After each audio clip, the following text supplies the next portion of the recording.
हा पाईप 4 तासांमध्ये टाकी भरते, तर बी हा पाईप तिला 6 तासांमध्ये रिकामी करते।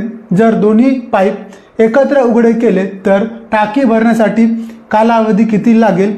पर्याय ए आहे 8 तास, पर्याय बी आहे 12 तास, पर्याय सी आहे 9 तास आणि पर्याय डी आहे 10 तास। टाकी भरण्याकरिता लागणारा वेळ आहे 4 तास,